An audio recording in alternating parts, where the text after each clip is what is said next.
and welcome to my new series in Minecraft. Today I will be doing an introduction episode on what I am now doing as far as Minecraft goes. So if you had watched my previous series before, which was the Hardcore Survival Minecraft, I had set a goal for myself aside to build a floating castle in the sky and basically beat the game. Well, unfortunately, my computer bogged out and I was unable to recover the file to actually resume the stories, so that's why I haven't posted a Minecraft video in about a year or two. So after a while of just kind of like chilling and doing some live streams of other games, trying to switch up the variety a little bit, I got the itch to, to build again. And so I decided, I'm starting over again and I'm going to do Minecraft. But this time I'm not doing a hardcore. I know that's silly because that was the original goal of the old world. Because the reason why is that, well, I want to actually get this goal up and going. I actually want to get my fortress in the sky. And of course, as you can tell, we're in vanilla Minecraft, so it's not like we're playing Skyblocks or anything. This is just straight vanilla Minecraft. But yeah, I already made some progress in the game, as you can see. I got some iron tools, some levels, and some bread. And the reason being is because I actually streamed my earlier episodes onto Twitch. I didn't get to save them, so I wasn't able to post them. But if I bring up my stats, you can see that we're on day 142 of Minecraft. So that's kind of cool. It's interesting in a lot of ways, but a lot had went down in the stream, and I'll try to sum it up real quickly to bring you up to speed.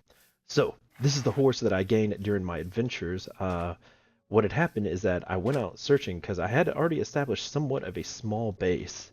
And I wanted to, as you know, in the previous series, the one thing I got stumped on is that if I was going to have this natural landmass in the sky, I needed to build grass, or I needed to grow grass, sorry. So I needed something with silk. So I went out adventuring, looking for villages, and for a villager that could sell me a silk touch tool or book. And I found one, and I had to spend a few days with him because, well, I didn't have the necessary resources to trade for him to give me the silk touch. So, I stayed out there for a while, made their village my home for a little bit, made a small house of my own, and then eventually traded with him. It took me a long time to do it. It took me about a week to actually get the resources I needed, which is silly, I know, but I only played like an hour or two each day, now that my schedule is a little bit busy. But along the way, I gathered some more materials, some mining, and of course my horse friend, because I found some desert temples out in that direction. Had a horse saddle, got a horse, and I rode back to this location. This is my original spawn area.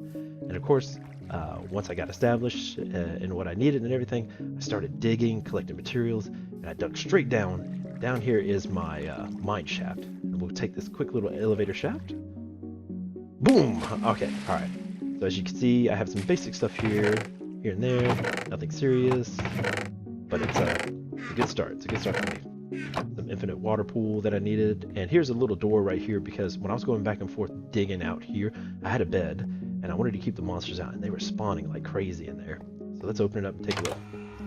As you can see, per usual, this is my mining technique. I like to call it chunk slicing. What I do is I cut out a tunnel that's about the size of the chunk, and I use my command to do this right here, and I do the debug, and it maps out the chunks for me. And so I made a tunnel, and I dug about this far, and what I do is I look to the side, and I slice. I do like slice mining. And what that does is that maximizes my materials to gain, but it takes much longer to get diamonds. But I need a bunch of stone, bunch of redstone, and other materials, gold and diamond, iron, etc., etc. So the idea is that I have this set up so that I can maximize materials. So when I do my more technical builds, I'll have materials to do that. And so whenever I get bored, I'll come down here and I'll go X amount of chunks in that direction until I get bored and I come back the other back here, slicing and dicing. So yeah, that technique I like to call is chunk slicing. It's pretty neat and I love it. What's also really interesting is this area happens to run through a slime spawner, or not a spawner, but a slime chunk, so slime sack to spawn. But yeah, I did the whole tunneling thing here in a live stream and I forgot to save it, so oh well, we're just gonna have to resume here. And of course, like we did in my hardcore series, I did some portal linking. This is to help me get to my island and back to other locations like my mining and my other farms that I'm doing. I'll go ahead and run through here real quick so you can take a look.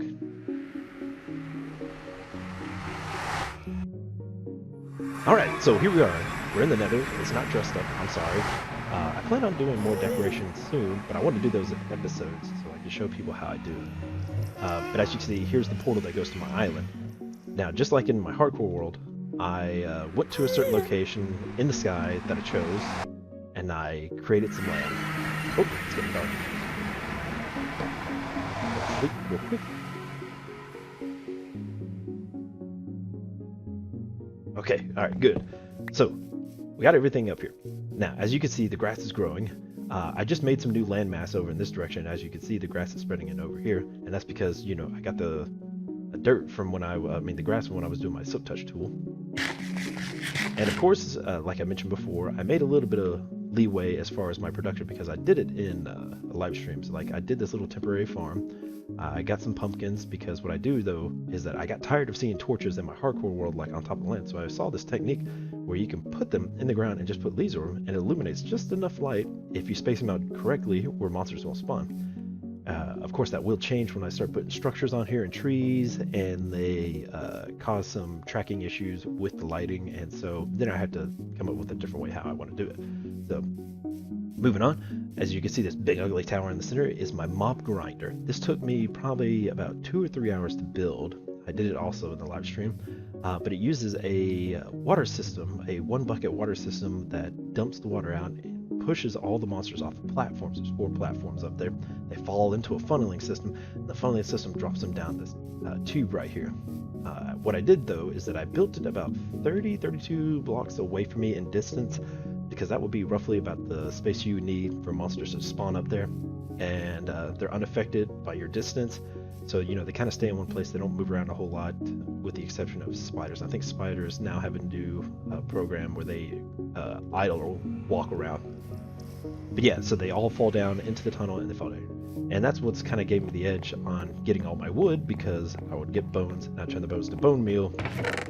This is not all the materials, but this is just an idea. But here it is. Oop, you just heard a skeleton just fell down. Yeah, so that's pretty awesome. I'm excited that that's working. This other ugly machine over here is my auto charcoal cooker and maker. So what it is that I take a bunch of logs, throw it into the furnace, turns into charcoal, and then it filters it back up into this side right here, which feeds it to the side of the furnace, basically refilling it with more charcoal. And at the top is where the logs go, and you know, et cetera, et cetera. It uses an item elevator. It's a silent ticker, so it doesn't get annoying when it ticks. But yeah, so this is pretty much it. Just like in the hardcore world, the ground underneath us is hollow, and it's pretty deep. Let me go back over here on this bridge. This is a half slab bridge, and I placed it to where monsters can't spawn on it. So, you know, the whole idea of this area is to keep monsters from spawning. But as you can see, the land's got some thickness to it. Now, it's completely hollow because, like I mentioned in my hardcore series, I plan on building redstone machines and tunneling systems and other complex underground structures underneath the dirt. And it also saves me on materials because I don't want to just fill it in with random crap to make it thick. But yeah, so if I build a structure above ground, and if I want to build a redstone machine, like a complicated one or a filter system, I can actually build it on here because I got plenty of room. I call this area, or all these areas, the catacombs.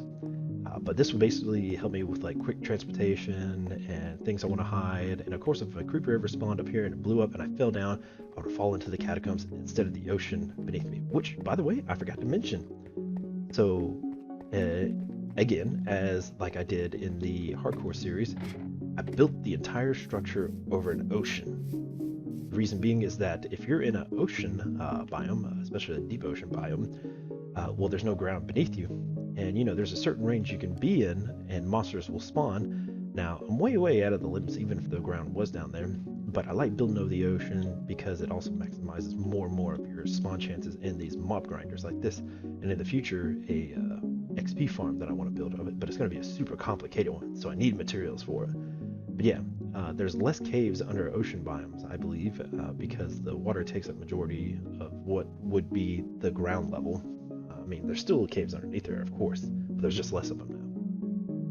And of course, once I fix my whole mining situation, the mining tunnel is actually over here in that direction near some land, but it will reach out under here, and I'm building the land kind of outward in every direction so that, you know, I would basically have what I kind of look at as like a fantasy kingdom on a floating island. I plan on building like hills and mountains, and rivers and small lakes and things like that. But first off, I want to build enough ground level, and I want to build a house. And then after the house is a lighthouse that I want to build for the main area where my horse lives and everything. And then eventually I'll move my horse over here, but I'll have more than one horse eventually. So this is kind of it right now. This is just the progress. We'll dress up that tower. We'll make it look nice and medievalish. We'll build some land underneath it. But yeah, this is pretty much the basic. I got all the materials I need, and I'm very excited to start this now. I'm not doing anything. I'm not doing any work today. Really, I'm just recording this so I can just show you what I've been up to. But yeah, I had a lot of work done, and now pretty much the series I want to focus on for this is to go ahead and just show you my progress in building all the buildings, the farms, and eventually the castle. So anyway, I appreciate you guys watching. Thanks for checking this out. I'll do some more explanation about the progress of my computer, the world, which now I have a failsafe for the world. See, the world is actually saved on a more outside source using servers. So if this computer I ever get on bogs out or the memory becomes corrupt, hey, I could just hop on another computer and play Minecraft again. So I appreciate you guys watching, and I'm sorry for the delay, and now I'm going to play more and more Minecraft in this real world and do some real progress updates and show some real builds, really show my grip.